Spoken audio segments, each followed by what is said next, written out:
नमस्कार, जय हिंद। आप सभी का स्वागत है। आज के इस वीडियो में बात करेंगे वैश्विक भुखमरी सूचकांक 2020 की।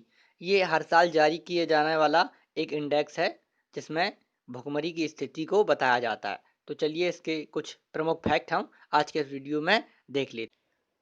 हाल ही में वैश्विक सूचकांक 2020 जारी हुआ जिसे हम ग्लोबल हंगर इंडेक्स यानी कि GHI के नाम से जानते हैं। तो ये एक भुखमरी का सूचकांक है जो वैश्विक स्तर पर हर साल इसे जारी किया जाता है। इस जिसमें 0 से लेकर 100 तक की रेटिंग पॉइंट होते हैं और तमाम क्राइटेरिया के आधार पर, तमाम मापदंडों के आधार पर इसे रेटिंग पॉइंट देशों को दिए जाते हैं। तो आगे हम जानेंगे किस प्रकार से इसे जारी किया जाता है। तो इस बार भारत की स्थिति इसमें क्या रही? तो भारत 107 देशों में 94 स्थान पर रहा। यानी कि जो इंडेक्स है वो 107 देशों को इसमें शामिल किया गया था। तो 107 देशों में भारत 94 स्थान पर रहा। आगे देख लेते हैं। भारत सूचकांक में 27.2 स्कोर के साथ सीरियस श्रेणी में शामिल है। यानी कि भारत की जो स्थिति है इसमें बहुत ही सीरियस है, क्योंकि इसे 27.2 स्कोर मिला है और ये 107 देशों में 94 स्थान पर रहा है। तो ये एक बहुत ही खतरनाक स्थिति है भारत के लिए। जो ये सूचकांक है, वैश्विक सूचकांक, ये इम्पोर्टेंट प्रश्न हो सकता है, क्योंकि भारत का जो 2020 में भारत को कौन सा स्थान प्राप्त हुआ ग्लोबल हंगर इंडेक्स में। तो 107 देशों में 94 स्थान पर भारत का स्थान था, यानी कि 94 स्थान भारत का था। तो नेपाल, पाकिस्तान, बांग्लादेश और इंडोनेशिया जैसे देशों को जो है भारत ने, मतलब कि जो भारत है वो नेपाल, पाकिस्तान, बांग्लादेश, इंडोनेशिया से भी बदतर स्थिति में है। भारत से भी जो ये देश हैं नेपाल, पाकिस्तान, बांग्लादेश और इंडोनेशिया बेहतर स्थिति में है। तो ये एक बहुत ही चिंताजनक बात है, क्योंकि भारत इन जैसे देशों से भी, जो पड़ोसी देश हैं भारत के, इनसे भी बहुत ही खराब प्रदर्शन किया है इस सूचकांक में। यानी कि बहुत स्थिति खराब है भारत की इस ग्लोबल हंगर इंडेक्स में। 13 देश ऐसे हैं जिनकी भारत से भी दयनीय स्थिति है। इन देशों में अफगानिस्तान, रवांडा, नाइजीरिया आदि शामिल है। तो कुछ ऐसे भी देश हैं जो भारत से भी नीचे हैं, यानी कि 13 देश हैं वो भारत से भी नीचे हैं।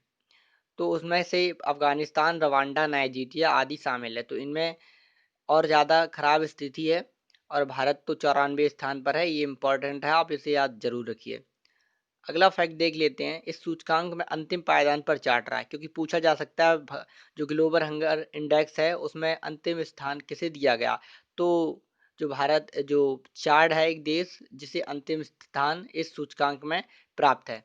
पिछले साल भारत 117 देशों में 102वें स्थान पर था। ये भी पूछा जा सकता है कि जब पिछली साल ये इंडेक्स जारी किया गया था तो 117 देशों को इसमें शामिल किया गया था, जिसमें भारत का स्थान 102वां स्थान प्राप्त था भारत को। GHI में 4 मानकों को आधार पर दिया जाता है। जो GHI स्कोर होता है, यानी ग्लोबल हंगर इंडेक्स होता है, वो 4 मानकों के आधार पर दिया जाता है। वो 4 मानक कौन कौन से होते हैं हम देख लेते हैं।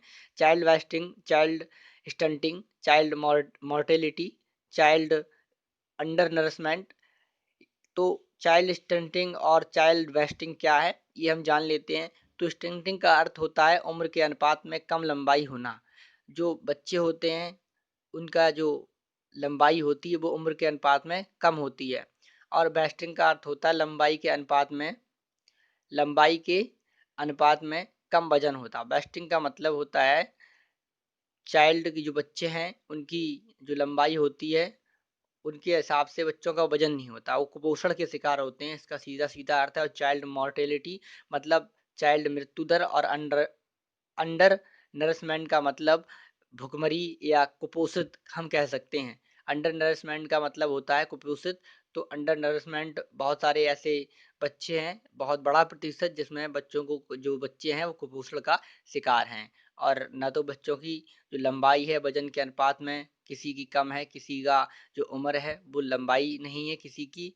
तो इस प्रकार से ये चाइल्ड स्टंटिंग और वेस्टिंग का अर्थ भी आप जान लीजिए। तो GIH पूछा जा सकता है किन मानकों के आधार पर दिया जाता है। तो child wasting, child stunting, child mortality और अंडर नरिशमेंट। तो चलिए फिर आज के इस वीडियो में इतना ही। अगर ये वीडियो आपको अच्छा लगा हो तो लाइक और चैनल को सब्सक्राइब जरूर करें। वीडियो देखने के लिए धन्यवाद।